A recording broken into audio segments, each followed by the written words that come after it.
Hi everyone, welcome to JR Tutorials. I am your friend Rahul Jaiswal. तो दोस्तों यार कैसे हो आप सभी लोग, सबसे पहले बताओ। और आपसे सबसे पहले तो ये मैं जानना चाहता हूं कि यार आप लोग का मराठी का पेपर कैसा रहा दोस्तों। प्लीज कमेंट करके बताना। पिछले साल तो मैं खुद आया था एक स्कूल में और उनसे लाइव बातें की थी, ठीक है। और उसका एक व्लॉग मैंने डाला हुआ है हमारे JR टॉक्स चैनल के ऊपर, आप लोग देख लेना बाद में, वैकेशन में, अभी नहीं। लेकिन यार अभी तो मैं इस बार नहीं आ पाया किसी स्कूल में, लेकिन आप लोग से इस वीडियो के फॉर्म में पूछना चाहूंगा कि यार आप लोग का जो एग्जाम रहा मराठी का वो कैसा रहा। फटाफट से कमेंट बॉक्स में कमेंट करके बता सकते हो, चैट्स में तो लिख ही सकते हो, ठीक है। अब ये तो आप जरूर बताओगे कि मराठी का पेपर कैसा था, एकदम मीडियम था, ऑसम था, या फिर एक्स्ट्रा ऑर्डिनरी, एक फैंटास्टिक ऐसा था कुछ पेपर, जरूर से बता देना, ठीक है। तो चलो ये बात तो हो गई मराठी की। अब मराठी एग्जाम जो भी हो गया, जैसा भी हो गया, उसको भूल जाओ, अपने दिमाग से निकाल दो, ठीक है। जैसे हम लोग बोलते हैं ना कि रात को कोई बुरा सपना देख लेते हैं तो फिर सुबह उसको याद नहीं करते, क्योंकि यार पूरा दिन खराब हो सकता है। तो यार आपका अगर मराठी का पेपर अच्छा नहीं गया ना, फॉर एग्जाम्पल, वैसे तो मुझे पता है कि आप सभी का अच्छा गया है, लेकिन बाई चांस समझ लो अच्छा नहीं गया ना, तो उसको भूल जाओ, क्योंकि वो लौट के दोबारा नहीं आएगा। जो आना रहेगा, जो होना रहेगा वो होएगा, आप उसको अपने माइंड से निकाल दो। सबसे पहली पॉइंट ये हो गई। अब दूसरा, आपका अगला एग्जाम क्या है यार, इंग्लिश मीडियम वाले स्टूडेंट आप जानते हो अगला पेपर आप लोग का है इंग्लिश का पेपर। अब इंग्लिश का पेपर में आपको फोड़ना है, मराठी हो गया, अब इंग्लिश की बारी है, उसके बाद हिंदी की बारी है, तो ऐसा एक एक करके फोड़ेंगे ना।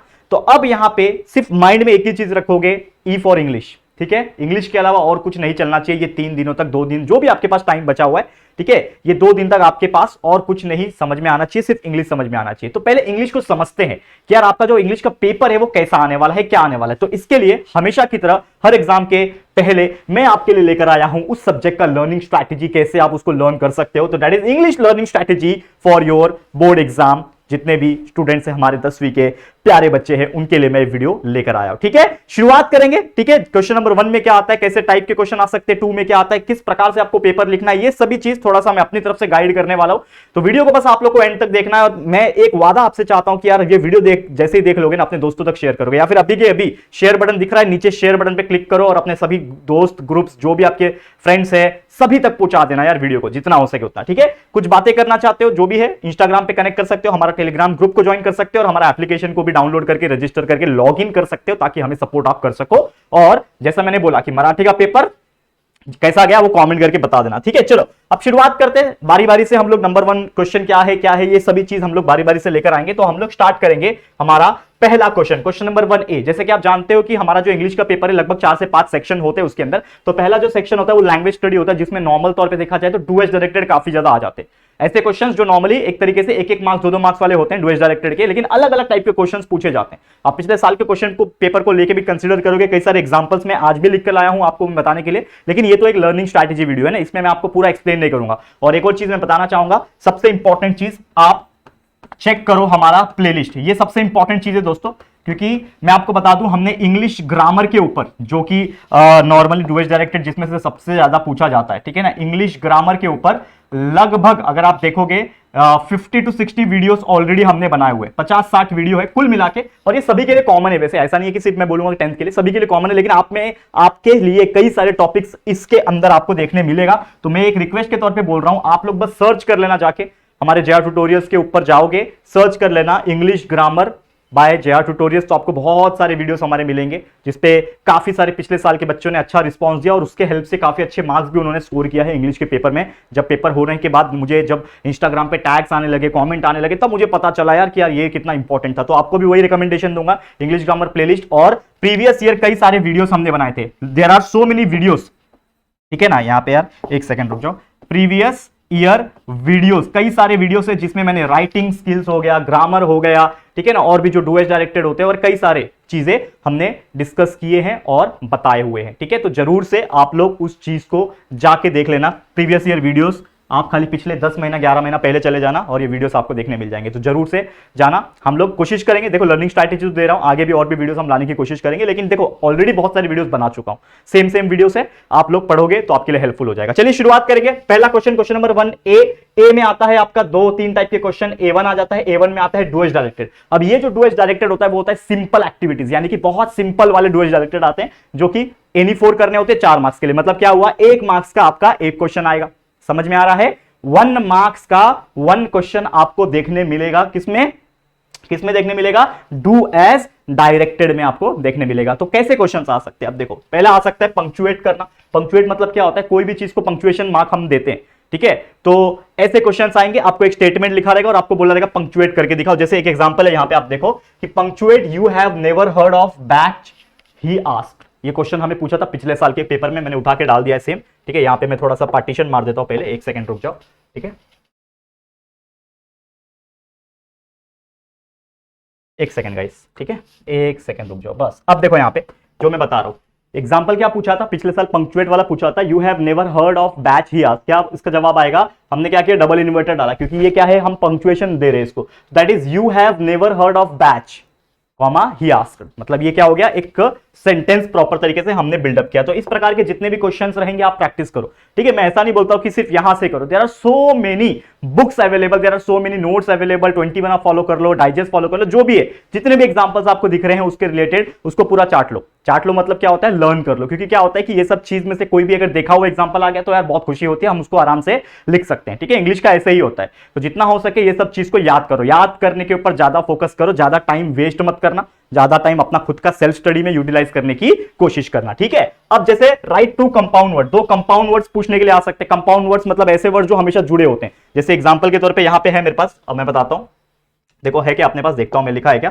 कंपाउंड, ये देखो कंपाउंड वर्ड्स मैंने लाया है, दैट इज आइसक्रीम। आइसक्रीम क्या है, कंपाउंड वर्ड है। तो आपको क्वेश्चन आ सकता है, right any two compound word of your own, अपनी मर्जी से कोई भी दो कंपाउंड वर्ड लिखो। आइसक्रीम हो गया, रियल इस्टेट हो गया, ये हमेशा ना अलग अलग है, तो अलग अलग वर्ड, रियल अलग होता है, स्टेट अलग होता है, लेकिन हमेशा जुड़े हुए रहते हैं जब भी साथ में आते हैं। तो real estate it is a compound word. Hot dog खाते हैं ना, हॉट डॉग हो गया, लिविंग रूम हो गया, ये सब ऐसे कई सारे एग्जांपल्स होते हैं, that is known as the compound words. इसको क्या बोलते हैं, कंपाउंड वर्ड्स बोलते हैं, ठीक है। इसके अलावा arrange words in alphabetical order, कुछ ऐसे वर्ड्स आते हैं जिनको अल्फाबेटिकल ऑर्डर में अरेंज करना होता है, जैसे आया था पिछले साल, देखो इंडेफिनाइट, इंडिस्प्यूटेबल, इन्वेंशन, इंटरैक्शन। इसको अल्फाबेटिकल में कैसे करेंगे, तो सबसे पहले आपको वर्ड्स देखना है, ये भी आई से, ये भी आई से, ये भी आई से, ये भी आई से, चारों आई से शुरू हो रहा है, चलो ठीक है। दूसरे वर्ड पे जाओ, एन, ये भी एन, ये भी एन, ये भी एन, तो ये भी एन से शुरू हो रहा है। तीसरा है डी, ये भी डी, ये वी, ये टी।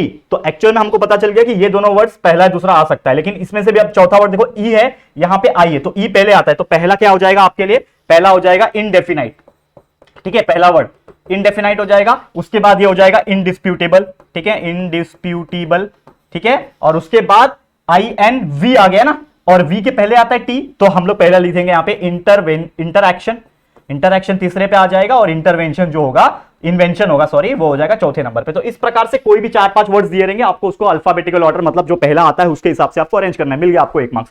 सिंपल होता है ये सब चीज। तो ऐसे क्वेश्चंस आ सकते हैं, अल्फाबेटिकल हो गया, identify the types of sentence, कौन सा टाइप का सेंटेंस है वो आइडेंटिफाई करने के लिए आ सकता है। वर्ड चेन कंप्लीट, जैसे वर्ड चेन होता है ना, एक के बाद एक वर्ड्स आते हैं, तो वर्ड चेन्स के होते हैं। अब देखो मैं सभी एग्जांपल्स तो नहीं यहां पे करा सकता, क्योंकि ये लर्निंग स्ट्रैटेजी है, ये कोई मैं आपको प्रॉपर वीडियो सिखा नहीं रहा हूं, क्योंकि ऑलरेडी कई सारे वीडियोस बनाए, जैसे मैंने बोला ना कि कई सारे वीडियोस हमने बनाए, प्रीवियस ईयर भी ऐसे ही सब टॉपिक्स के ऊपर एक दो वीडियोस आपको देखने मिल जाएंगे, कई सारे 8-9 वीडियोस मैंने बना दिए थे पिछले साल, जो एग्जाम्स के 1-2 दिन पहले ही डाले थे लाइन से, तो वो आपको देखने मिल जाएंगे। क्योंकि देखो वही चीज वापस से बताऊंगा तो बात तो वही होगी, तो आप जाओ प्रीवियस वीडियो, मैं टेलीग्राम पे हर एक वीडियो का लिंक शेयर कर दूंगा, इसके लिए मैं बोलता हूं टेलीग्राम ज्वाइन कर लो, टेलीग्राम पे सब डाल दूंगा, एक एक करके उसको खोल के देख लेना, आपको हेल्प हो जाएगा, ठीक है। और टाइम भी बचेगा आपका, सबसे इंपॉर्टेंट होता है टाइम बचाना, दैट इज द थिंग, ठीक है। Spot error and rewrite the sentence, error को स्पॉट करो और रीराइट करो, है कि अपने पास देखो स्पॉट एरर वाले क्वेश्चन है, स्पॉट एरर वाले क्वेश्चन है। जैसे क्वेश्चन आ गया, all the religion teaches us to take care of our children, इसमें कुछ तो गड़बड़ लग रहा है, कुछ तो गड़बड़ है दया, अब क्या गड़बड़ है आप चेक करो। तो all the religion teaches us to take care of our children, हमारे बच्चों का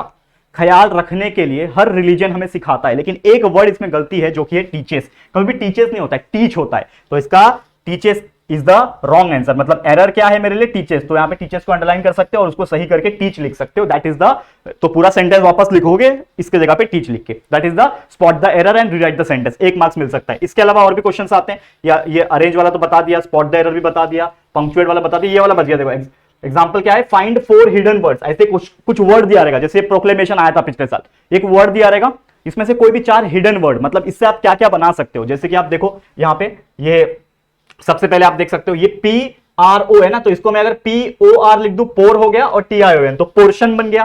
फिर देखो आप ये TRAIN ट्रेन बन गया, देखो पोर्शन, ट्रेन, रेन बना सकते हो। फिर ये मेशन का इधर पे ओ कर दूंगा, ये ओ यहां से लेके इधर ले दूंगा, मोशन बन जाएगा, क्लेम बन जाएगा, देखो क्लेम। तो ऐसे कई सारे आप एक ही वर्ड से कई सारे हिडन वर्ड्स बना सकते हो, ऐसे क्वेश्चंस भी आ जाते हैं, जो कि सिंपल एक्टिविटीज है ना डुअल डायरेक्टेड का, तो ऐसे कई सारे क्वेश्चंस आपको देखने मिल जाएंगे। तो उम्मीद करता हूं ये क्वेश्चन नंबर 1A जो कि 4 मार्क्स का क्वेश्चन था, देख पा रहे हो आप लोग, ये 4 मार्क्स का क्वेश्चन था। मुझे एक बात बताओ, अगर आप एक नॉर्मल व्यक्ति हो, ऐसे क्वेश्चंस अगर आते हैं तो क्या 4 में से 4 मार्क्स आप नहीं निकाल सकते? यार हर कोई निकाल सकते हैं, कि एवरेज बच्चा, टॉपर तो मैं दूर की बात बोल रहा हूं, टॉपर तो आराम से निकालेगा। आप यहां से आराम से 4 में से 4 मार्क्स जो है वो निकाल सकते हो दोस्तों। Yes, it is very much possible, 4 में से 4 निकाल सकते हो। बस आपको क्या लगेगा? प्रैक्टिस लगेगा, जितना हो सके छान डालो, वीडियोस छानो आप, जो आपका फॉलो करते हो आप, डाइजेस्ट हो गया, नोट्स हो गया, 21 हो गया, जो भी है वो पूरा छानो, सबको निकालो। मोर देन 70-80% पढ़ लो, आपका उसमें से ही आएगा। ज्यादातर बाहर से आने के चांसेस कम ही होते हैं ना, वो सब में से ही आते हैं। आ भी गए तो इतना एक्सपीरियंस आपके पास हो जाएगा कि आप उसका आंसर लिख सकते हो। ये हो गया क्वेश्चन नंबर 1A। अब चलते हैं अगले क्वेश्चन, क्वेश्चन नंबर 1A का A2। तो ये भी डू एज डायरेक्टेड ही होता है, लेकिन ये मिडल लेवल होता है, मतलब थोड़ा सा टफ रहेगा। पहला क्या था? सिंपल लेवल, ये थोड़ा मिडल लेवल आ गया, मतलब थोड़ा सा टफ रहेगा। ये अगेन एनी 2 करना है। देखो वो 1-1 मार्क्स का था, ये 2-2 मार्क्स का है, तो इसलिए कोई भी 2 करना है, 4 मार्क्स के लिए आएगा। इसमें कैसे क्वेश्चन आते हैं? कन्वर्जन ऑफ टेंस आ गया, कोई भी टेंस को कन्वर्ट करके लिखना, बताया ना, past tense, present tense, future tense, जो भी है, कन्वर्जन ऑफ टेंस आ जाएगा। Change the voice, one of the easiest, पूरा इंग्लिश ग्रामर का वीडियोस में आप देखोगे तो कम से कम 6 से 7 टॉपिक मैंने चेंज द वॉइस के ऊपर बनाया हुआ है। आप जाके वीडियो सर्च करना। ये मैं क्यों बता रहा हूं आपको बार बार? क्योंकि यार देखो, वही चीज मैं वापस वीडियो बना दूंगा, ठीक है, तो क्या मतलब है? भर जाएगा मेरा चैनल वीडियो से। वैसे भी 3000 वीडियो बना चुका हूं, करेक्ट? तो वो वीडियो है ऑलरेडी, ठीक है ना, ऑलरेडी मैंने मेहनत कर ली है दोस्तों ना, कई सारे मेहनत की है। तो आप देखो, एक बार सर्च तो करना खाली जाके, या फिर जो मैंने बोला टेलीग्राम पे मैं डाल दूंगा, टेंशन मत लेना यार। हर चीज हमने आपके लिए कर रखी है। ऐसे नहीं यार, पिछले 3 साल हो गए हमारे चैनल को और हमने इतना मेहनत किया है और यहां तक 1.1 मिलियन सब्सक्राइबर्स तक पहुंचे हैं। ये हमारा मेहनत प्लस आप लोग का सपोर्ट और प्यार है दोस्तों, ठीक है। अब देखो यहाँ पे अगला है डायरेक्ट इनडायरेक्ट स्पीच। ये भी बहुत ज्यादा क्वेश्चन आते हैं, इनडायरेक्ट नरेशन वाला, डायरेक्ट इनडायरेक्ट वाला। और frame sentence to show homograph homonyms आ जाते हैं। होमोग्राफ होमोनिम्स का कई सारे एग्जांपल हमने बनाए थे, वीडियो जाके देखना, हमने जो डाले हुए आप सर्च करना, ठीक है। तो कुछ एग्जांपल है जैसे जो पिछले साल आए थे, जो मैं बताता हूं, 1-2 एग्जांपल लाया हूं, बाकी तो आपको देखने मिल जाएंगे, टेंशन नहीं है, ठीक है। कुछ एग्जांपल है, दो ये वीडियो मैं बना रहा हूं ना, मेरा मकसद सिर्फ इतना है, ये वीडियो बनाने का मकसद इतना है, आपके अंदर एक कॉन्फिडेंस पैदा कर सके और पूरा पेपर का एनालाइज आपको करके दिखा दूं, स्ट्रैटेजी बता दूं कि यार आपके माइंड में छप जाएगा कि ये पेपर कैसा आता है, कैसे कैसे क्वेश्चंस होते हैं, क्या क्या लर्न करना है, कहां से लर्न करना है, ये आपका छप जाएगा। और शुरुआत में मिल गया, अभी आपके पास तो 2 दिन टाइम है, तो यार 2 दिन में तो आप एकदम फाड़ दोगे, आग लगा दोगे, करेक्ट है। देखो यहां पे तो क्या है, doctor Kalam's own life was nourished bye multiple faith. ये एक स्टेटमेंट दिया था और हमको बोला था स्टार्ट विद मल्टीपल फेथ, मतलब ये जो लास्ट में मल्टीपल फेथ लिखा रहता है, इससे हम लोग को सेंटेंस की शुरुआत करनी है, रीराइट एंड फर्स्ट हमने मल्टीपल फेथ यूज करना है। तो हमने क्या लिखा कि multiple faith nourished doctor Kalam's own life.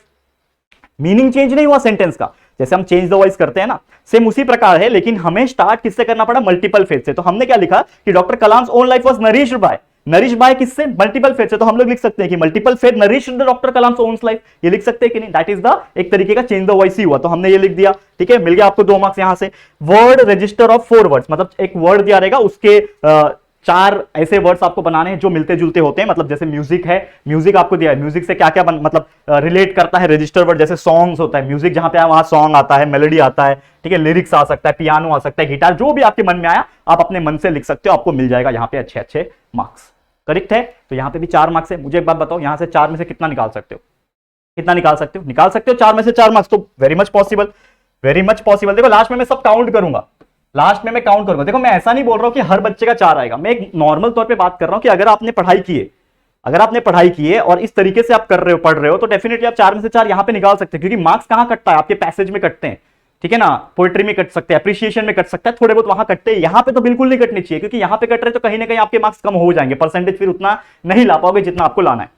समझ में आ रहा है दोस्तों? चलो अब देखो यहाँ पे 4 मार्क्स यहां निकाल सकते हो, करेक्ट है। नेक्स्ट यहाँ पे क्या है? Do as directed. Question number 1 का बी आ गया, ठीक है। Question number 1 B, do as directed challenging activities, मतलब ये बहुत खतरनाक होते हैं, थोड़े हार्ड होते हैं। एक ही क्वेश्चन करना है, 2 मार्क्स के लिए आएगा, जिसमें आपको मॉडल ऑक्सिलरी पूछाएगा, मॉडल ऑक्सिलरी पहचानो, change the degree of comparison पूछ सकता है, ऐसे ये सब के ऊपर वीडियोस ऑलरेडी मैंने बना चुका हूं। Use simple word as noun as well as verb, एक ही वर्ड दिया रहेगा, उसको नाउन के फॉर्म में एज वेल एज वर्ब के फॉर्म में यूज करना। तो ऐसे कई सारे आ सकते हैं, और भी ऐसे बहुत सारे होते हैं। अब जैसे एग्जांपल क्या है मेरे पास, मैं आपके लिए बताता हूं एग्जांपल में क्या लाया हूं आपके लिए, ठीक है। एग्जांपल क्या है? मॉडल ऑक्सिलरी आपको पहचानना है, क्या है? Could I use your PC for surfing net, ये पिछले साल भी क्वेश्चन आया था। कुड आई यूज, क्या मैं आपका पीसी यानी कंप्यूटर यूज कर सकता हूं नेट चलाने के लिए? तो इसमें हमें पूछा है मॉडल ऑक्सिलरी पहचानो, तो model auxiliary is nothing but could. यहां पे आप देख सकते हो कुड है मॉडल। ये मॉडल ऑक्सिलरी के ऊपर सर्च करना, मैंने एक सेपरेट वीडियो बनाया हुआ है, हाउ टू आइडेंटिफाई, या फिर आप सर्च करना what is modal auxiliary how to identify, इसके ऊपर मैंने सेपरेट वीडियो बनाया हुआ है। सब मैं बना के रखा हूं, हर टॉपिक के ऊपर मैंने वीडियो बना के रखा है, एंड इसीलिए मैं आपको बार बार बोल रहा हूं कि आप देख सकते हो जाके, आराम से हो जाएगा आपके लिए। ठीक है, तो कुड मेरा क्या है, ये मॉडल ऑक्सिलरी है। और इसका अगर फंक्शन बाय चांस पूछता है, कभी कभी 1 मार्क्स, अगर 2 मार्क्स का क्वेश्चन है ना, तो 1 मार्क्स मॉडल ऑक्सिलरी पहचानने के लिए और 1 मार्क्स उसका फंक्शन लिखने के लिए। मुझे बताओ ये कुड जो यूज हो रहा है ये क्या कर रहा है? हम लोग पूछते हैं ना, could I use your PC, मतलब मैं क्या पूछ रहा हूं, परमिशन पूछ रहा हूं। Could I use your PC, तो मैं परमिशन पूछ रहा हूं, तो ये क्या हो जाएगा, परमिशन। वैसे जो भी उसका फंक्शन रहेगा, ऑर्डर दे रहा है, कमांड दे रहा है, जो भी रहेगा उसका परमिशन आप लिख सकते हो, 1 मार्क्स वहां से निकाल सकते हो। तो इस तरीके के एग्जांपल देखे गए हैं। फिर एग्जांपल क्या है, name and identify the subordinate clause. Subordinate clause के क्वेश्चन आए थे। When we were designing the first super computer it all क्या है, it all came back home. ठीक है, it all came back home, ये आपका एक क्वेश्चन है। तो इसमें आपको पूछा है कि आइडेंटिफाई करना है सबऑर्डिनेट क्लॉज। तो क्या है subordinate, when we were designing the first super computer, ये आपका सबऑर्डिनेट क्लॉज हो गया। और टाइप क्या है, ये एडवर्ब क्लॉज है। तो ऐसे कई सारे क्वेश्चन है सबऑर्डिनेट क्लॉज के ऊपर, आप सर्च करो, वीडियोस मिल जाएंगे, या फिर आपके बुक्स वगैरह में तो होंगे, आप डेफिनेटली कर सकते हो उसको अच्छी तरीके से प्रैक्टिस। नेक्स्ट यहां पे क्या है, अब आगे ये पूरा क्वेश्चन नंबर 1 कंप्लीट हो गया। यहां पे मैंने आपको मार्क्स नहीं बताया, देखो यहां पे 2 में से 2 निकाल सकते हो, मैं ऐसा बोलूंगा आप लोग के लिए, ताकि आप लोग के अंदर एक कॉन्फिडेंस आ जाए कि स्टार्टिंग में आप एटलीस्ट क्वेश्चन नंबर 1 पूरा में 10 में से 10 मार्क्स निकाल सकते हो, बिल्कुल निकाल सकते हो। ये हो गया क्वेश्चन नंबर 1 पूरा। क्वेश्चन नंबर 2A पे आ जाते हैं। क्या है ये question number 2A? Question number 2A जो होता है वो टेक्सचुअल पैसेज होता है, सीन पैसेज जिसको हम लोग बोलते हैं। अब टेक्सचुअल पैसेज मतलब आपके बुक में से ही, जो आपका सिलेबस है उसके अंदर से ही कोई पैसेज आ सकता है, कोई भी पैराग्राफ दिया सकता है। ठीक है, 10 मार्क्स का आता है।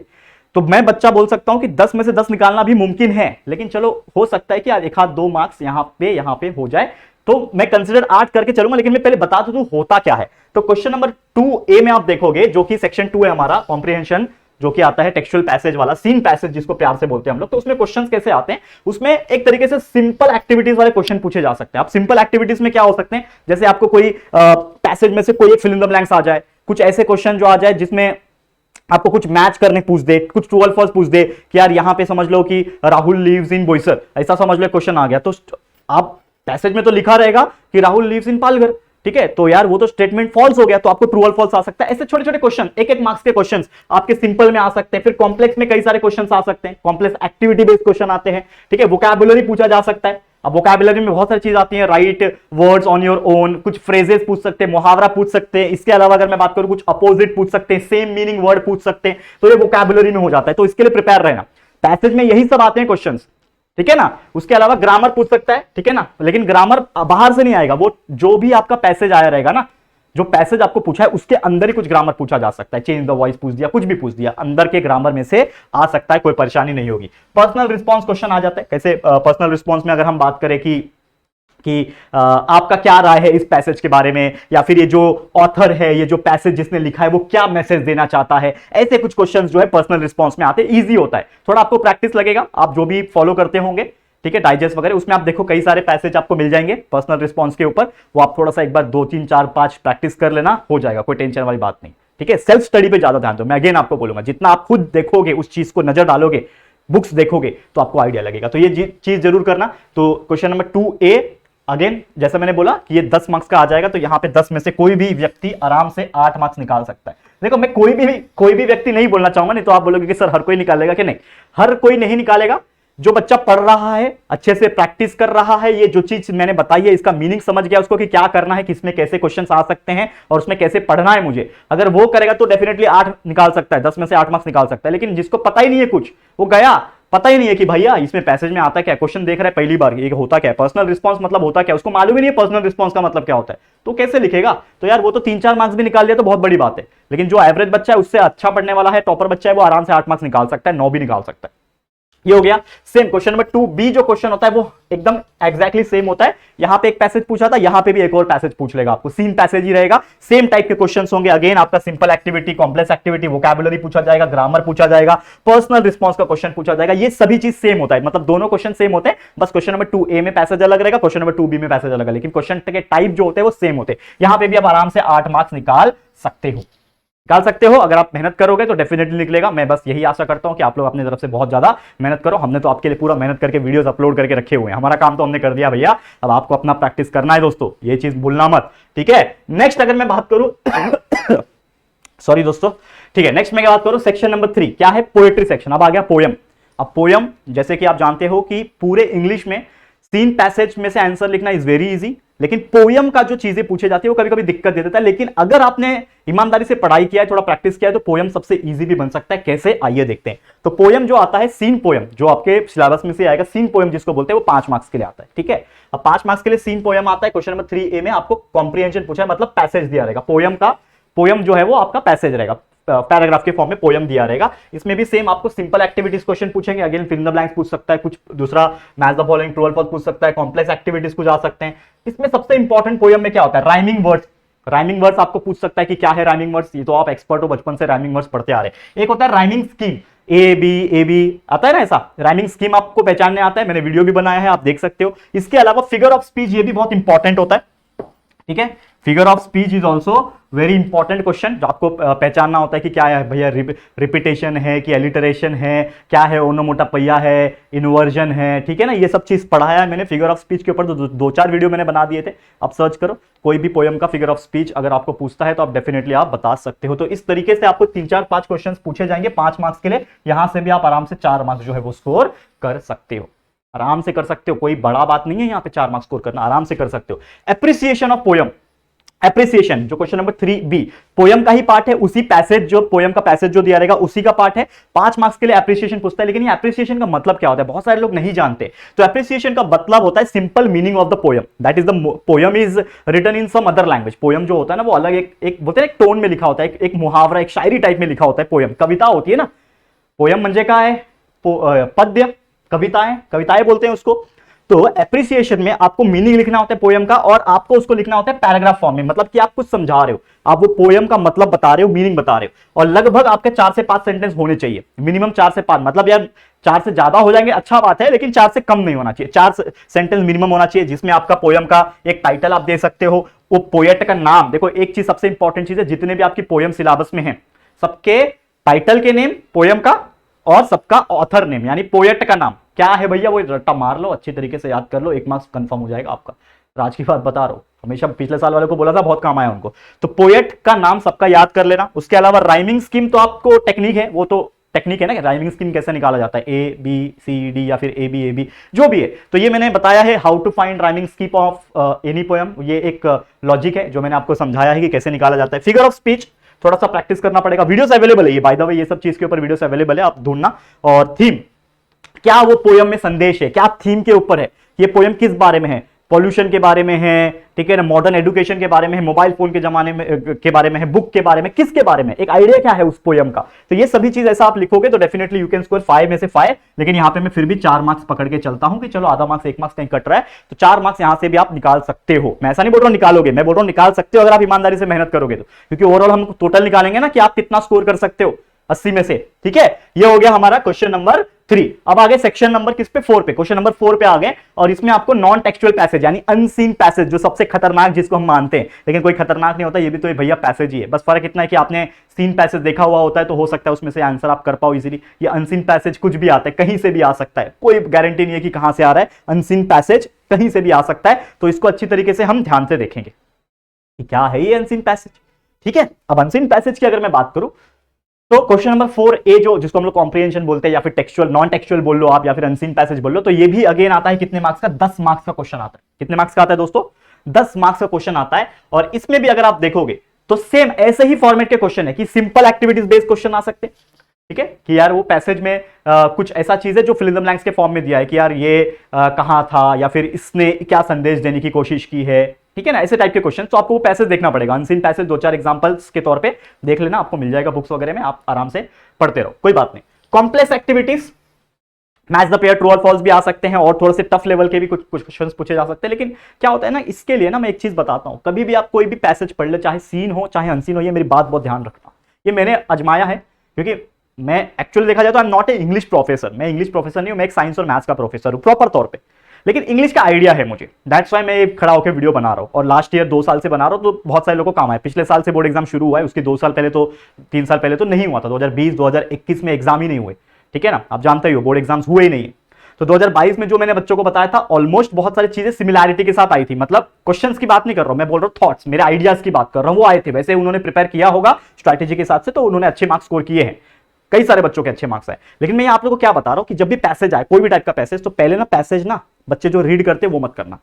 कभी भी आप पूरा का पूरा पैसेज स्टार्टिंग में रीड मत करो, वेस्ट ऑफ टाइम होता है। आप सबसे पहले क्वेश्चन पढ़ना कि क्या क्वेश्चन पूछा है, और उसके अकॉर्डिंगली आप वो पैसेज में आंसर ढूंढना। इससे आपका टाइम बचेगा, और जो ढूंढना है वही ढूंढोगे, बाकी टाइम वेस्ट नहीं करोगे। हम लोग क्या होगा था, जैसे कि हम लोग कॉम्पिटिशन वाले एग्जाम्स मैंने दिए हुए हैं, तो 1 मिनट में आपको एक क्वेश्चन का अटेम्प्ट करना होता था, एक मिनट मिलता था, 60 सेकेंड्स फॉर 1 क्वेश्चन। तो यार एक पैसेज अगर आ रहा है इतना बड़ा मान लो पैसेज है, अब इतना बड़ा पैसेज पढ़ने में 5 मिनट लग जाते हैं या फिर 2 मिनट लग जाते हैं। अब 2 मिनट उसमें लग गया तो मेरे 2 क्वेश्चन का तो टाइम वेस्ट हो गया ना, तो मैं पूरा पैसेज क्यों पढ़ूंगा। और पैसेज पढ़ने के बाद थोड़ी ना याद हो जाता है, एक बार रीड जब कर लेते हो तो पूरा याद हो जाता है क्या, पैसेज नहीं। तो आप क्या करो, सबसे पहले वो पैसेज को रीड मत करो, या फिर ऊपर ऊपर से नजर मार लो चलेगा। लेकिन जब क्वेश्चन पूछा हुआ है कि क्या क्वेश्चन है यार, फिर पूछा मैं, उसमें क्वेश्चन पढ़ो, अरे क्या पूछा है, हाँ कि where is the Rahul home, तो राहुल होम मतलब ढूंढना है, तो राहुल होम वर्ड ये ढूंढो पैसेज में कहां लिखा है, तो जहां पे राहुल होम दिख रहा है, हाँ ये दिख रहा है, वो फिर आपका आंसर रहेगा, वो आप लिख लो। ठीक है, बनाना पड़ता है वो चीज, तो आप कर सकते हो। वोकैबुलरी अगेन उसके लिए प्रिपेयर है जाना, वोकैबुलरी टाइप के क्वेश्चंस जैसे मैंने बताया आपको आ सकते हैं। ग्रामर इसी के अंदर से आएंगे, और पर्सनल रिस्पांस की क्या आइडिया है, क्या थीम है, क्या आप एक्सप्रेशन अपना देना चाहते हो, क्या ओपिनियन देना चाहते हो इस बारे में, ये सभी टाइप के क्वेश्चंस जैसे नॉर्मल पैसेज में होते हैं, इसमें भी वैसे ही होते हैं। लेकिन थोड़ा सा टफनेस लेवल इसका ज्यादा होता है अनसीन पैसेज का, क्योंकि ये देखा भी नहीं, और पहली बात तो थोड़े टफ लैंग्वेज के आते हैं अनसीन पैसेज। 10 मार्क्स का क्वेश्चन है, तो यहां पे मैं थोड़ा सा कम पकड़ के चल रहा हूं, 7 ही मार्क्स पकड़ के चल रहा हूं, ठीक है ना। अगर आप थोड़े भी एवरेज हो तो आराम से आप 6 से 7 मार्क्स तो इजीली निकाल सकते हो। देखो मैं मार्क्स कट भी कर रहा हूं, क्यों कट कर रहा हूं, क्योंकि मुझे लगता है कि यार हो सकता है आपका 1-2 मार्क्स निकले, तो यहाँ पे 7 मार्क्स तो निकाल सकते हो। अनसीन पैसेज में भी 7 मार्क्स निकाल सकते हो अगर आप मेहनत करोगे ईमानदारी से, ठीक है। दूसरा होता है क्वेश्चन नंबर 4 का ही, अगर आप देखोगे बी वाला पार्ट, जिसमें summary of the given passage, ये जो अनसीन पैसेज आपको दिया था, ये जो क्वेश्चन नंबर 4A में जो अनसीन पैसेज जो आपका दिया रहेगा, वही पैसेज का आपको समरी लिखना है। समरी मतलब क्या होता है, शॉर्ट फॉर्म एक तरीके से। जैसे क्रिकेट मैच देखते हो, तो क्रिकेट मैच 50-50 ओवर का, फिर लास्ट में जब खत्म हो जाता है तो समरी आता है, ऊपर समरी आता है कि इंडिया के ये टॉप 4 बैट्समैन में इतने रन बनाए, ये टॉप 4 बॉलर ने इतने रन बनाए। सेम अगर मान लो ऑस्ट्रेलिया के साथ मैच है, तो ऑस्ट्रेलिया के ये 4 बैट्समैन, ये 4 बॉलर, तो समरी बता दिया हमने, बस लास्ट के 2 सेकंड में हमको पढ़ के पता चल गया कि मैच कैसा रहा होगा। सेम उसी प्रकार ये पूरा पैसेज लंबा चौड़ा लिखा रहेगा, उसको शॉर्ट में आपको एक्सप्लेन करके एक समरी बना देना है। तो समरी जो होता है लगभग 1/3 होता है। 1/3 का मतलब क्या होता है, मतलब जितना बड़ा आपका पैसेज है उसका 1/3 हिस्सा, मतलब छोटा हिस्सा, ठीक है। जैसे एक रोटी है, उसको 3 हिस्सों में डिवाइड कर लो, तो समझ लो आपका पैसेज एक रोटी है, अब उसको 3 हिस्सों में डिवाइड कर लो, उतना छोटा बनना चाहिए आपका समरी। 1/3 हिस्सा होना चाहिए आपके वर्ड्स, ठीक है। वर्ड्स 300 वर्ड का पैसेज था, तो उसका 1/3 हो गया 100 वर्ड, तो 100 वर्ड का ही समरी होना चाहिए। उससे ज्यादा चलो 5, 10, 20 समझ लो ज्यादा हो गया, एक टाइम पे समझ में आता है। लेकिन बहुत बच्चे क्या करते, पूरा पैसेज लेके वही छाप देते, पूरा रॉन्ग हो जाएगा, 1 मार्क्स भी ना मिलेगा। तो यार समरी इज लाइक समरी, यार आपने क्या समझा उस पैसेज को देख के, उस पैसेज को समझ के अपने ओन वर्ड्स में आपको लिखना है। देखो आपको एक पैसेज का थीम डिसाइड करना है कि यार किस बारे में है, किस बारे में दिया है, पॉल्यूशन के बारे में दिया है, करप्शन के बारे में दिया है, किस बारे में वो पैसेज दिया है, बोलना क्या चाहता है, वो ऑथर क्या बोलना चाहता है, तो उसका थीम पहचानो। वो समरी जो होना चाहिए वो शॉर्ट एंड सिंपल होना चाहिए, बोलते हैं ना शॉर्ट स्वीट एंड सिंपल। तो वर्ड में लिख रहे हो तो शॉर्ट एंड स्वीट होना चाहिए, ओन वर्ड्स में लिखना है आपको। ऐसा नहीं कि पूरा पैसेज के ही वर्ड्स आपको दिख रहे हैं, पूरा छाप दिया, बट वो एग्जामिनर यार बेवकूफ नहीं है, वो देखेगा कि यार आपने सेम छाप के लिखा है कि थोड़ा खुद से भी लिखा है। तो कोशिश करो कुछ वर्ड्स उठा लो पैसेज में से, चलेगा। लेकिन ज्यादातर अपने ओन वर्ड्स में इंग्लिश में बनाने की कोशिश करना, हिंदी मत लिख के आ जाना, नहीं तो बच्चे लोग थोड़ा टूटा फूटा लिख के आते हैं। देखो कोशिश करना, बन जाएगा। तो उस हिसाब से कर सकते हो, सिंपल वर्ड्स यूज कर सकते हो, टाइटल लिख सकते हो, मोरल लिख सकते हो उसका कि क्या सीखने मिला, ऐसे कुछ कोट्स वगैरह लिख सकते हो जिससे आपका इंप्रेशन बन सकता है, अच्छे से अच्छा मार्क्स निकाल सकते हो। तो 5 में से कोई भी बच्चा यहाँ पे अगर समरी लिखेगा आराम से 3 मार्क्स तो निकाल सकता है, 3 से 4 निकाल सकता है। लेकिन मैं चलो 3 ही पकड़ूंगा, या फिर आप लोग 4 पकड़ लो, जैसा समझ लो, ठीक है। तो 3 से 4 मार्क्स यहाँ पे मैं पकड़ के चलता हूँ, ठीक है। अब देखो नेक्स्ट यहां पे आते हैं, जो कि होगा हमारा राइटिंग स्किल का section, one of the most important section. ये चीज तो बहुत मजेदार होता है, और आप लोग के कन्वीनियंस के लिए बहुत सारे बच्चे मुझसे सवाल पूछते हैं कि क्या हम राइटिंग स्किल स्टार्टिंग में अटेम्प्ट कर सकते हैं। बिल्कुल कर सकते हो, कोई रूल्स एंड रेगुलेशन नहीं है कि आपको पहला क्वेश्चन पहले ही करना है। क्वेश्चन नंबर 5 जो है, ये क्वेश्चन नंबर 5 ये आप पहले करोगे, मतलब राइटिंग स्किल पहले करोगे तो भी कोई प्रॉब्लम नहीं है। अक्सर ऐसा होता है कि, बट एक मैंने नोटिस किया है कुछ बच्चों का, जो मुझे फीडबैक मिलता है कभी कभी, कुछ बच्चे ऐसे भी होते हैं जो पहले राइटिंग स्किल लिखते हैं तो फ्रेश होते हैं, एनर्जेटिक होते हैं, माइंडसेट होता है, तो लोग भर भर के लिखते हैं, जिससे उनका टाइम बहुत ज्यादा वेस्ट होता है। तो जब हम लास्ट में होते हैं तो ऑब्वियसली हमारे पास लिमिटेड टाइम ही होता है, तो यार हमको तो राइटिंग स्किल फटाफट लिखना होता है।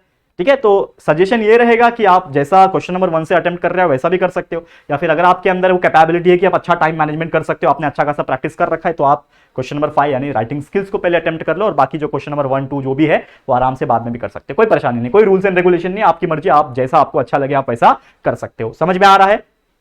क्लियर हो गया? उम्मीद करता हूं कि आपको बहुत अच्छा लग रहा हो। एक सेकंड रुक जाओ थोड़ा सा, दोस्तों आप जानते हैं मेरा गला थोड़ा खराब रहता है, तो मैं पानी पी लेता हूं। ठीक है, अब देखो, तो क्वेश्चन नंबर 5 राइटिंग स्किल में सबसे पहला क्वेश्चन नंबर 5 जो आता है वो होता है लेटर राइटिंग। अब आप जानते हो कि लेटर राइटिंग दो टाइप के आते हैं, ठीक है, या तो आपको फॉर्मल लेटर अटेम्प्ट करना होगा या तो इनफॉर्मल। फॉर्मल आप जानते हो जैसे कि आपको किसी म्युनिसिपलिटी, किसी जॉब, या फिर किसी बोलते हैं ना बड़े अथॉरिटी मेंबर, आईएएस ऑफिसर, ऐसे बड़े बड़े लोग को जो लेटर लिखते हैं that is nothing but the formal letter, जिसमें आपका क्या आ जाता है, दो एड्रेस आ जाता है, प्रॉपर सब्जेक्ट आ जाता है, बॉडी आ जाता है, वो सब आप जानते हो। और आप अगर जानना चाहते हो तो मैंने एक सेपरेट वीडियो बनाया हुआ है, how to write letter formal and informal, ये मैंने सेपरेट वीडियो बनाया हुआ है। जैसे कि आप जानते हैं मैंने हर चीज कर रखा है, इसके लिए तो मैंने स्टार्टिंग में बता दिया कि मेरे 50-60 वीडियो पहले ही English grammar, English writing skill and बहुत सारी चीज के ऊपर डाल रखा है, पूरी मेहनत कर रखी है दोस्तों। ठीक है, और अभी भी आप देखोगे तो हम आराम नहीं करते, हमारे चैनल पे वीडियोस आते रहते हैं कंटिन्यूअसली, आप जानते होंगे वो चीज। ठीक है, तो चलो फॉर्मल लेटर हो गया। इनफॉर्मल होता है कैजुअल लेटर, कि यार दोस्त को लिख रहा है, यार ए शादी में आएगा क्या मेरे, आजा चल, ऐसा वाला है, छुट्टी चाहिए मेरे को, ऐसे वाले क्वेश्चन आते हैं। तो देखो दोनों ही इजी होता है, लेकिन मैं आपको एक बताऊं सजेशन के तौर पे फॉर्मल लेटर लिखोगे ना तो फायदा होता है। क्या होता है ना, फॉर्मल लेटर में ना आपको एक डिजाइन पता है, क्या दो एड्रेस लिखना है, इधर सब्जेक्ट लिखना है, इधर बॉडी लिखनी है, आप कट टू कट चलोगे। इनफॉर्मल में क्या होता है ना, हम ज्यादा मतलब बोलते हैं ना ये हो जाते हैं, क्या अरे अरे दोस्त ये दोस्त, तो उसमें ना मार्क्स जल्दी मिलता नहीं है, मतलब मिलता भी है लेकिन वो एग्जामिनर का माइंडसेट होता है कि आपने एक फॉर्मेट वाला पेपर अटेम्प्ट किया है, और ये टफ होता है, फॉर्मल लेटर लिखना टफ होता है। तो यार 5 मार्क्स अगर आपको चाहिए, 5 में से 4 भी चाहिए अगर, तो मेरे हिसाब से आप फॉर्मल लेटर लिखना, डेफिनेटली आपका वो सब्जेक्ट और बॉडी और प्रॉपर प्रेजेंटेशन से ही वो बोलते हैं ना कंटेंट की वजह से ही आपको वहां पे अच्छे खासे 2 या 3 मार्क्स तो बन जाएंगे। और अगर आपने अच्छे से लिखा होगा अंदर के मैटर जो लिखते हैं हम लोग, जो बॉडी लिखते हैं, वो अगर अच्छे से लिखा होगा आपने, जो चाहिए म्युनिसिपल पार्टी को पानी के सप्लाई के लिए रिक्वेस्ट भेज रहे हो, जो भी है वो मिल सकता है अच्छे मार्क्स। तो 5 में से आराम से आप 4 मार्क्स निकाल सकते हो, 4 मार्क्स आराम से निकाल सकते हो, लेकिन मेहनत करके लेना, प्रैक्टिस करके लेना, और पूरा फॉर्मेट समझ के ले लेना। अगला क्वेश्चन है क्वेश्चन नंबर 6। क्वेश्चन नंबर 6 में भी 2 क्वेश्चन आते हैं, ए और बी। ए की अगर मैं बात करूं वो होता है इंफॉर्मेशन ट्रांसफर। अब क्या होता है इंफॉर्मेशन ट्रांसफर की अगर मैं बात करूं, क्या होता है, देखो इंफॉर्मेशन को ट्रांसफर करना है, लेकिन इसमें 2 कैटेगरीज है, एक होता है non verbal to verbal, non verbal to verbal, एक है वर्बल टू नॉन वर्बल। मतलब इन दोनों में से कोई एक करना है, जैसे फॉर्मल और इनफॉर्मल में से एक करना था 5 मार्क्स का, वैसे ही नॉन वर्बल टू वर्बल या फिर वर्बल टू नॉन वर्बल में से कोई एक। अब ये होता क्या है, बहुत सारे लोग जानते भी होंगे, तो पहले बता दूं, नॉन वर्बल से वर्बल का मतलब होता है कि आपको नॉन वर्बल मतलब एक फ्लो चार्ट के फॉर्म में दिया है। फ्लो चार्ट मतलब आप जानते हैं, ये डब्बा दिया, यहां पे कुछ लिखा है, यहां पे एक डब्बा है, यहां पे कुछ लिखा है, यहां पे एक डब्बा है, यहां पे कुछ लिखा हुआ है, ठीक है ना, यहां पे कुछ डब्बा है, तो इसको बोलते हैं फ्लो चार्ट। आपने हिस्ट्री वगैरह में, साइंस वगैरह में फ्लो चार्ट देखा होंगे। तो अगर आपको फ्लो चार्ट दिया हुआ है तो फ्लो चार्ट से आपको वर्बल लिखना है, मतलब एक नॉर्मल जो एक पैराग्राफ टाइप होता है उसमें आपको बना के लिखना है, ठीक है, ये होता है नॉन वर्बल टू वर्बल। दूसरा होता है वर्बल टू नॉन वर्बल, यानी कि आपको बहुत सारा पैराग्राफ दिया हुआ है, मतलब लाइंस वगैरह जो है कुछ ऐसा लिख के दिया हुआ है, अब इसको देख के आपको क्या बनाना है, इसको आपको डब्बा बनाना है, इसको देख के आपको डब्बा जो है यानी फ्लो चार्ट जो है यानी नॉन वर्बल में बनाना है। अब मुझे बताओ दोनों में से कौन सा इजी रहेगा। मैं आपको बताता हूं कि अगर आपको डब्बा दिया हुआ है तो डब्बे में जो वर्ड्स लिखे हैं वो लिमिटेड दिए हुए हैं, मतलब कुछ कुछ छोटे छोटे वर्ड्स दिए हुए हैं, तो उससे आप एक पैराग्राफ जब बनाने जाओगे, यानी कि नॉन वर्बल से वर्बल जब बनाने जाओगे तो थोड़ा सा टफ लगेगा आप लोग को। क्यों टफ लगेगा, क्योंकि भैया मेरे पास तो वर्ड्स लिमिटेड है, और मैं कोई, मेरे पास दिमाग में कोई कुबेर का खजाना तो है नहीं, पूरा बुक भरा हुआ है कि मैंने पूरा पूरा डाइजेस्ट पूरा वो सब पढ़ के चला गया हूं, मेरे को सब आता है, ऐसा तो होगा नहीं। तो बेटर ये रहेगा कि अगर आप वर्बल, क्योंकि आपको पैसेज दिया हुआ है, मतलब एक तरीके का पैराग्राफ दिया हुआ है, वर्बल फॉर्म में लिखा हुआ वर्डिंग से आपके पास, तो इतने सारे वर्डिंग्स हैं, उसमें से मेन मेन फिल्टर करके हाईलाइट करके आप क्या बना सकते हो, एक फ्लो चार्ट बना सकते हो, मतलब नॉन वर्बल बना सकते हो। तो वर्बल से नॉन वर्बल अटेम्प्ट करना इज ज्यादा अच्छा, मेरे पॉइंट ऑफ व्यू से बोल रहा हूं। देखो मैं ऐसा कुछ नहीं बोल रहा हूं कि आप यही करो वही करो, ये मेरे पॉइंट ऑफ व्यू से अच्छा रहेगा, इससे आप आराम से 5 में से 4 मार्क्स यहां पे निकाल सकते हो, 3 मार्क्स 4 मार्क्स आराम से निकाल सकते हो। ये भी इजी होता है, ऐसा नहीं बोल रहा हूं कि ये मत करो यार, आपकी मर्जी है, दोनों में से जो करना आप करो, लेकिन जो मेरे को सही लग रहा है वो मैं बता रहा हूं आपके हिसाब से, बाकी आप लोग की मर्जी है, आप लोग चाहो तो ये भी कर सकते हो, अगर आप ये लिखोगे तो हो सकता है 5 में से 5 भी निकाल पाओ, ऐसा भी हो सकता है, ठीक है। तो ये जरूर से कर लेना। क्वेश्चन नंबर 6A हो गया, ठीक है। नेक्स्ट अगर मैं बात करूं जो कि होगा हमारा क्वेश्चन नंबर 6B। अब ये क्वेश्चन नंबर 6B है क्या, 6B में आता है स्पीच लिखना या फिर व्यू काउंटर व्यू लिखना। ये दोनों में से कोई एक लिखना है, या तो आपको स्पीच लिखना है या तो आपको व्यू काउंटर व्यू लिखना है। अब देखो मैं पर्सनल एक्सपीरियंस से बोलूं, स्पीच लिखना कहीं पे भी इजी होता है, या फिर हम लोग बचपन में जब रहते थे, मैं भी जब छोटा था, हम लोग 8वीं 9वीं में जब पढ़ते थे ना, तो हमें ना जब प्रेयर्स कराते थे, आपको पता है स्कूल में सबसे पहले स्टार्टिंग में आने के बाद प्रेयर्स होता है, तो प्रेयर्स के बाद ना एक 5-10 मिनट का सेशन होता था जिसमें किसी एक बच्चे को पूरे क्लास में से ना हर एक डिवीजन की बारी आती थी हर दिन के हिसाब से, तो हर दिन में एक स्टूडेंट को ना एक क्या बोलते हैं उसको, टॉपिक मिलता था, वो टॉपिक को स्पीच बोलना पड़ता था, मतलब वो टॉपिक पे स्पीच। जैसे कि मुझे एक बार मिला था एडुकेशन के बारे में कि यार एडुकेशन क्या है और किस तरीके से हम लोग बेटर बना सकते हैं, तो उस टाइम पे यार मैं 8वीं 9वीं पे था, तो मैंने एक स्पीच थोड़ी सी अपने दोस्त और अपने कुछ रिलेटिव्स जो थे अच्छे खासे पढ़ने में, उनकी हेल्प से मैंने बना के लिया था। तो स्पीच हम बचपन से ही सुनते आ रहे हैं, हमने टीवी देखी है, हमने बहुत सारी चीज, तो कोई भी टॉपिक के ऊपर स्पीच लिखना या फिर बोलना ये बहुत आसान होता है। तो ये दोनों चीज में से व्यू काउंटर भी थोड़ा सा डिफिकल्ट हो जाता है यार, अपना राय व्यक्त करो फिर उसके ऊपर काउंटर व्यू लाओ, ये थोड़ा सा मेरे हिसाब से ना डिफिकल्ट लगता है, लेकिन अगर आपने इसकी प्रैक्टिस की तो बहुत अच्छी बात है। तो मेरे हिसाब से दोनों में से स्पीच लिखना इज ज्यादा ईजी, स्पीच लिखना ये थोड़ा सा ज्यादा इजी हो जाता है। तो आप स्पीच लिख सकते हो, लेकिन क्या क्या चीजें होनी चाहिए स्पीच में, एक नॉर्मल स्पीच में क्या क्या चीजें होनी चाहिए। पहली बात तो यार कम से कम 100 वर्ड्स का तो होना चाहिए, कम से कम, ज्यादा आप बना सकते हो 120 140, लेकिन बहुत बड़ा भी मत बना देना, फिर कचरा दिखता है। नहीं तो लोग क्या करते हैं ना, पेज भरने के लिए, पेज नहीं भरना होता है। अगर आप अच्छे से 100 वर्ड भी लिख रहे हो ना प्रॉपर फॉर्म में, तो यार वो एग्जामिनर खुश हो जाएगा, आपको 5 में से 5 देके चले जाएगा यहाँ पे, ठीक है। तो 100 वर्ड्स मिनिमम रखना। थीम लिख सकते हो कि यार वो स्पीच का थीम क्या है, लेट सपोज ग्लोबल वार्मिंग है, करप्शन है, और आपके हेल्प के लिए मैं बता दूं कि हमने एवरग्रीन टॉपिक्स जो होते हैं नॉर्मली जो स्पीच के लिए होते हैं, ठीक है ना, एसेस के लिए होते हैं, ठीक है ना, ये सब चीज के ऊपर हमने कई सारे एवरग्रीन टॉपिक्स आपको बता के रखे। तो आप सर्च करोगे हमारे चैनल पे आना, या फिर डायरेक्टली यूट्यूब पे सर्च करो evergreen topics of English by JR tutorials, आपको मिल जाएगा। कई सारे मैंने एवरग्रीन टॉपिक, जिसमें से ब्लड डोनेशन हो गया, करप्शन हो गया, ग्लोबल वार्मिंग हो गया, ठीक है, पोल्यूशन हो गया, और भी मुझे याद नहीं, बैंकिंग हो गया, ठीक है ना, फिर यूज ऑफ टेक्नोलॉजी हो गया, मोबाइल फोन हो गया, ऐसे कई सारी चीजें अभी मेरे को ध्यान में नहीं आ रहा, लेकिन मैं बता रहा हूं ऐसे कई सारे एवरग्रीन टॉपिक्स होते हैं, ऐसे ही टॉपिक्स के ऊपर आते हैं स्पीच या तो ऐसे, ठीक है। तो आप कर सकते हो, वो थीम पहचानो, उस स्पीच का मतलब क्या रहेगा, पर्पस क्या रहेगा, क्या आप आइडियाज बता रहे हो, और स्पीच को और सुंदर बनाने के लिए आप रेटोरिकल क्वेश्चन ऐड कर सकते हो। What do mean by rhetorical question, कुछ क्वेश्चन पूछो कि why this ozone layer depletion is occurring, ठीक है, why the carbon dioxide content is, मतलब आप सवाल पूछ रहे हो। तो जैसे कि मैं एक बंदा हूं, मैं स्पीच दे रहा हूं, मैं एक नेता हूं, समझ लो मैं पॉलिटिशियन हूं, मस्त कोट वेट पहन के आ गया, मैं बोलूंगा भाइयों बहनों ये इतना पॉल्यूशन क्यों हो रहा है, तो मैं क्या क्वेश्चन पूछ रहा हूं ना, तो क्वेश्चन जो पूछते हैं सामने वाला, अरे भाई क्वेश्चन पूछ रहा है यार, अच्छा लग रहा है। तो rhetorical question is WH type का question, how, when, was, where, क्यों, ये सब चीजें पूछो, क्वेश्चंस फ्रेम करो, उसमें कुछ कोट्स ऐड कर सकते हो, जैसे मैं हमेशा बोलता हूं कुछ डायलॉग ऐड करो, that is save water, save life, ठीक है ना, सेव ट्रीज, है ना, ऐसे ऐसे टाइप के छोटे छोटे मुहावरे होते हैं, कोट्स होते हैं, उसको बाय हार्ट कर लेना, कहीं ना कहीं मिल जाएंगे आपको, नेट पे मिल जाएंगे, सब कुछ मिल जाएंगे, पढ़ लेना एवरग्रीन टॉपिक्स के हिसाब से, उसको मैच करके पढ़ लेना। तो ऐसे कोट्स वगैरह बीच बीच में ऐड करोगे तो आपका स्पीच जो होगा बहुत सुंदर दिखेगा, और 5 में से 50 बोल रहा हूं, देखो 5 में से आप आराम से 4 मार्क्स मैं बोलता हूं निकाल सकते हो, अगर आपने सब सही से लिखा। 4 मार्क्स यहां पे भी आप स्कोर कर सकते हो, समझ में आ रहा है, निकाल सकते हो ना 4 मार्क्स, कोई बड़ी बात है 4 मार्क्स निकालना, निकाल सकते हो। देखो सब में से कट कर रहा हूं मार्क्स, मैं ऐसा कोई समझ के ही नहीं चल रहा कि कोई बच्चा 99% निकालना है, यहां पे मैं एक एवरेज और थोड़ा एवरेज के ऊपर वाले बच्चों के लिए सब चीजें बता रहा हूं, आराम से लिखोगे 4 मार्क्स मिल जाएगा। और कौन सा क्वेश्चन आ जाता है,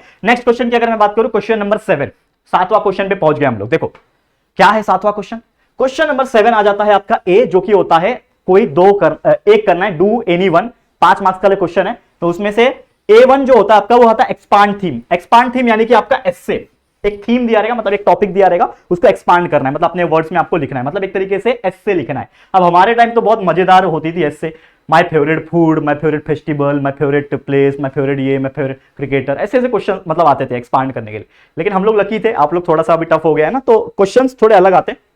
और जैसा मैंने बोला कि एवरग्रीन टॉपिक्स जो है आप लोग सर्च कर लेना, आपको उसके ऊपर हो सकता है उसी में से कोई आ जाए, हो सकता है कि देखो ऐसा जरूरी नहीं है कि हमने जो एवरग्रीन टॉपिक्स कराया उसी में से है, लेकिन देखो मैंने कई सारे टॉपिक्स देके रखे, तो अगर आप उसके ऊपर थोड़ा बहुत प्रिपेयर कर लोगे तो आइडिया भी आ जाएगा, और हो सकता है उसमें से कोई आ गया तो मजा ही आ जाएगा, ऐसा भी हो सकता है। तो देखो नॉर्मल जो टॉपिक्स होते हैं, करप्शन, ब्लड डोनेशन, बैंकिंग हो गया, use of technology, use of mobile phone, use of social media, ठीक है ना, ऐसे मेरे दिमाग में और भी बहुत सारे टॉपिक है, ठीक है ना, ऐसे कई सारी चीजें हैं जो आप जिसके ऊपर थोड़ा बहुत ऐसे का प्रिपरेशन कर सकते हो। लगभग 100-120 वर्ड्स लिखोगे तो ठीक है, उससे ज्यादा मत लिख देना, पूरा पेज लोग भर देते हैं, 300-300 वर्ड का ऐसे लिख देते हैं, टाइम टाइम ज्यादा वेस्ट होता है और आपका रिसोर्स भी वेस्ट होगा।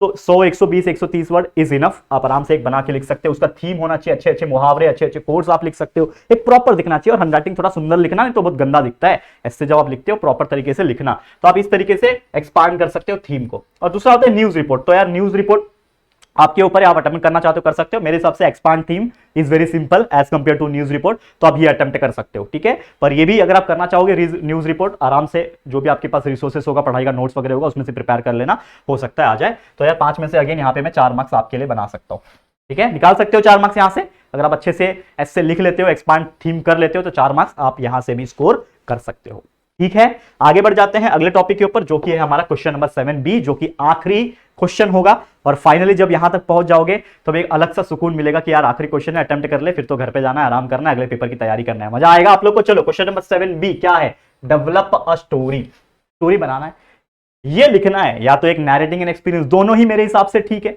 अपना एक्सपीरियंस शेयर करो, कोई टॉपिक दिया रहेगा उसके बारे में आपको एक्सपीरियंस शेयर करना है, ठीक है ना। जैसे कभी कभी क्वेश्चंस ऐसे आ जाते हैं कि आप एक ट्रिप पे गए थे तो उसका एक्सपीरियंस लिख दो, तो वो इजी हो जाता है। लेकिन हमेशा से स्टोरी बनाना, कहानी बनाने में हर कोई एक्सपर्ट होता है, हर कोई एक स्टोरी डेवलप कर सकता है। क्योंकि देखो आपने कई सारी मूवीज देखी हुई, पिक्चर्स देखी हुई है, ठीक है ना। आपने सीरियल्स देखा होगा, मतलब सीरियल्स तो लड़की लोग ज्यादा देखते हैं, लेकिन फिर भी कुछ लोग देखते होंगे। तो कहीं ना कहीं दिमाग में हमारे ना बहुत सारे थॉट्स घूमते रहते हैं, तो थॉट्स के हेल्प से हम लोग एक स्टोरी डेवलप कर सकते हैं। स्टोरी का एक अच्छा खासा टाइटल डिसाइड कर लेना, टाइटल बना सकते हो स्टोरी का। एक मैसेज होना चाहिए वो स्टोरी में कि आप वो स्टोरी से क्या संदेश देना चाहते हो। खासकर ऐसे कुछ स्टोरी लिखा करो, जैसे कि कोई टॉपिक आता है कोई स्टोरी के बारे में, तो ऐसे कुछ टॉपिक्स उसके अंदर ऐड किया करो कि यार वो सामने वाले को ना एक तरीके से ना मोटिवेशन दे। और खासकर कुछ मोटिवेशन वाली चीजें जो होती है ना, वो हमेशा एग्जामिनर के लिए बहुत अच्छी होती है। जब वो थोड़ा बहुत भी रीड करता है तो बोलेगा अरे यार बच्चा मोटिवेटेड है, मोटिवेट कर रहा है, वो मार्क्स देके चले जाएगा, 5 में से 4 तो बिना देखे देके जाएगा वो, ठीक है। तो इस तरीके से कर सकते हो, कोट्स डाल सकते हो, लॉजिक डाल सकते हो, उसमें थोड़ा फीलिंग डालो, यार पढ़े तो फीलिंग आए कि यार स्टोरी पढ़ रहा हूं यार, मजा आ रहा है पढ़ने में, एक मजा आएगा, अरे ये स्टोरी के ऊपर तो एक पिक्चर बना सकता हूं मैं, ऐसा उसको मजा आ जाए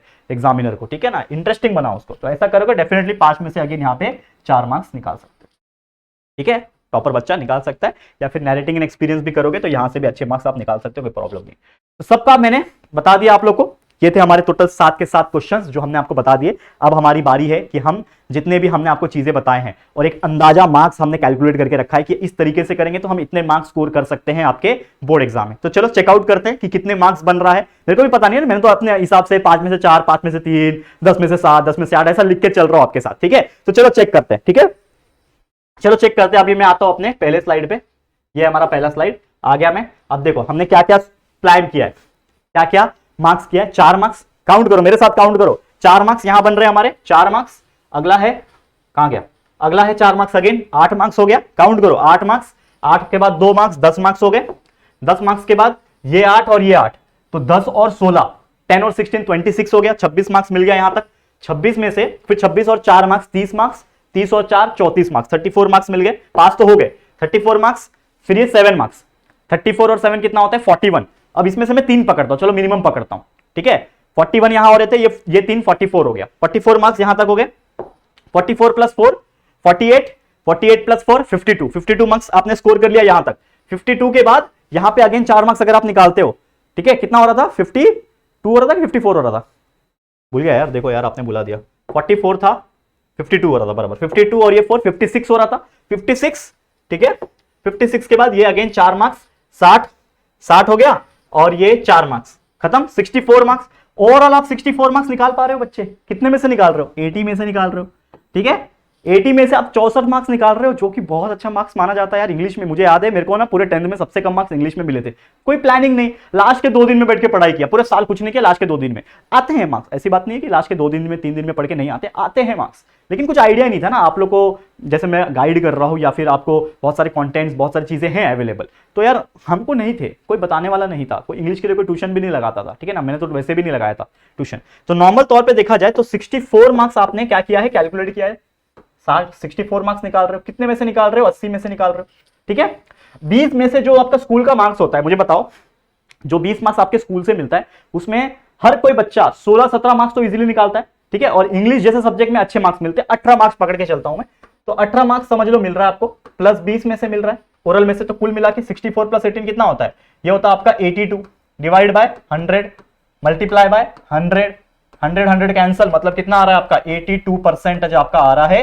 किस में आ रहा है, इंग्लिश में। मतलब आप इंग्लिश में आराम से 82 मार्क्स आउट ऑफ 100 जो है दोस्तों वो स्कोर कर रहे हो, जो कि बहुत अच्छा मार्क्स माना जाता है। बाकी मैथ्स और साइंस में 90 निकाल रहे हो तो आराम से आपका 85% एवरेज निकल जा रहा है, मतलब निकाल सकते हो और आपके अंदर है कैपेबिलिटी। और ये तो मैं एवरेज बच्चों के लिए बता रहा हूं, जो टॉपर होगा वो तो आराम से 64 में 80 में से आप 70 मार्क्स निकाल लेगा, 69 60 70 71 72 मार्क्स निकाल लेगा। निकाल सकता है कि नहीं निकाल सकता, पॉसिबल है, कॉन्फिडेंस आ रहा है। तो यही चीज मैं बताने की कोशिश कर रहा हूं दोस्तों, और कुछ नहीं।